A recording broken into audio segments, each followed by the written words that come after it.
Want to get paid? The way you set up your payments determines how easy it is for someone to say yes and how much revenue you collect from every customer.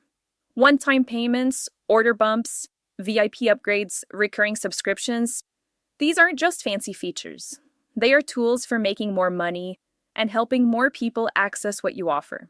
So before you hit publish and start sending traffic, let's set up your pricing the right way and test everything.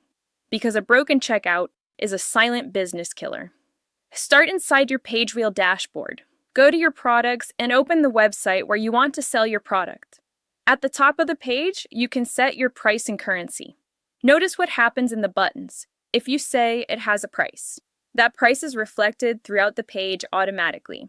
If you update the price here, it updates everywhere. If you don't already have Stripe connected, you will want to click this button and follow the prompts and connect Stripe so you can get paid. Once you are connected, come on back and you will see that the Stripe Connect button is gone. Now let's scroll down to the order form. If you want this to be a standard one-time payment, then you don't need to do anything. You are ready to sell. But if you are selling a membership or a recurring coaching program, then click this calendar and you can change to subscription billing. If you don't want to have a subscription but want to increase your cart value, you can click this little cart icon and turn on the order bump feature. This is like the impulse section at the checkout line. Give it a clear title, a quick description of the benefit, and set the price. If it feels like a no-brainer, people will add it without a second thought, or if you have a premium version of your offer, more access, more content, bigger transformation, add a VIP or Pro tier. We give you lots of options. You can also update this form to become a shipping form. Once you have it the way you want it, hit the Publish button. We have 2 hints for you. Hint number 1, buy your own product.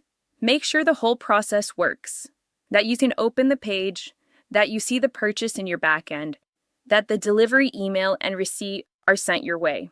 For me, to test, I change my price to $1 to buy the test and then change it back to my real price once I know everything is working. Hint number 2 is to play around. Our most successful users are copying the funnel they love and making more versions, adding upsells or order bumps, making a digital product funnel into a VSL funnel, adding VIP coaching options to low-ticket offers. And that's it for this video. Let's keep this momentum rolling, and I'll see you in the next one.